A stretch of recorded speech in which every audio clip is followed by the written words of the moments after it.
Guys, स्वागत है आपका अपने YouTube चैनल स्टडी विद अमन कुल में। आज हम लाए हैं शिक्षा निदेशालय राष्ट्रीय राजधानी क्षेत्र दिल्ली की आकलन कार्य पत्रक नंबर 7 जो कि क्लास 9th के बच्चों के लिए। विषय आपका सामाजिक विज्ञान है। डेट है जिसकी 18 अक्टूबर 2021। आप अपना नाम और अपनी कक्षा अध्यापक का नाम लिखेंगे। तो यहाँ पे आपको वर्कशीट में 10 इजी से क्वेश्चन है। पहला प्रश्न है, निम्नलिखित में से कौन सा प्राथमिक क्षेत्रक की गतिविधियाँ हैं। तो वानिकी भी हमारी प्राथमिक क्षेत्रक है, मुर्गी पालन भी, पशुपालन भी, पर विनिर्माण नहीं है। तो इसमें आपका first second third option correct है। तो इसमें आपका खा जो है वो करेक्ट हो जाएगा। आप इस पर खा पे टिक कर लेंगे। खा ऑप्शन इसमें करेक्ट हो जाएगा। तो इसमें खा ऑप्शन आपका करेक्ट हो जाएगा। क्वेश्चन नंबर 2 है, निम्नलिखित में से क्या द्वितीयक क्षेत्रक में शामिल है।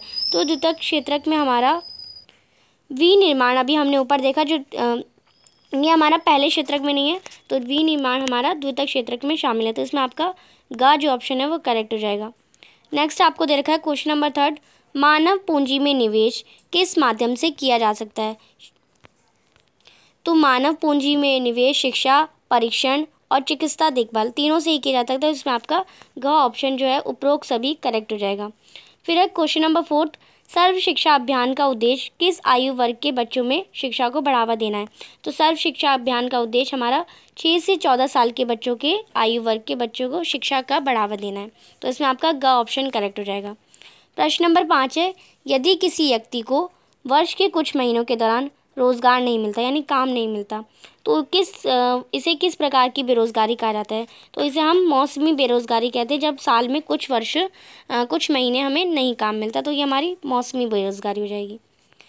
क्वेश्चन नंबर 6 है, जनसंख्या की गुणवत्ता किस पर निर्भर करती है। साक्षरता दर पे, स्वास्थ्य पे भी करती है, कौशल पे भी करती है। तो हमारी जनसंख्या की गुणवत्ता तीनों पर ही करती है। तो इसमें आपका घ ऑप्शन उपरोक्त सभी करेक्ट हो जाएगा।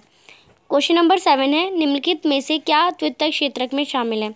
तो इनमें कौन सा जो है द्वितीयक क्षेत्रक में, मत्स्य पालन, खेती, खनन, स्वास्थ्य सेवाएं। तो इसमें आपका घ ऑप्शन करेक्ट हो जाएगा। स्वास्थ्य सेवाएं हमारे द्वितीयक क्षेत्रक में शामिल है।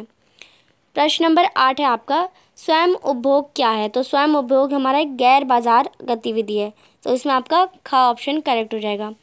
अब प्रश्न नंबर 9 और जो आपका 10वां है वो आपका अभिकथन और कारण पे है।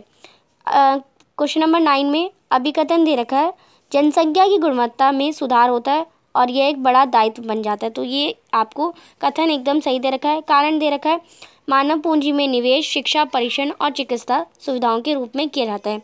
तो आप इसमें देखिए, आपका कथन भी सही है, कारण भी सही है, और कारण सही एक्सप्लेनेशन दे रहा है, सही व्याख्या कर रहा है कथन की। तो इसमें आपका का ऑप्शन जो है वो करेक्ट हो जाएगा। आप इस पर का पे टिक कर लेंगे। क्वेश्चन नंबर 10 है, कथन दे रखा है आपको, शिक्षित माता पिता अपने बच्चों की शिक्षा में अधिक निवेश करते हैं यानी इन्वेस्ट करते हैं। अब ये तो हमारा जो कथन है वो गलत दे रखा है, क्योंकि अशिक्षित माता पिता भी होते हैं, वो भी बच्चों की शिक्षा में अधिक निवेश करते हैं।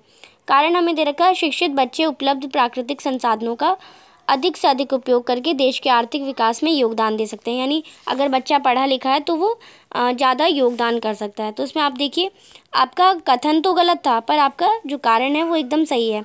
तो इसमें आपका घ ऑप्शन करेक्ट हो जाएगा। कथन गलत है लेकिन कारण सही है, तो आप इस पर घ पे टिक कर लेंगे। आज की जो आपकी वर्कशीट कंप्लीट होती है। Thanks for watching. Bye bye guys.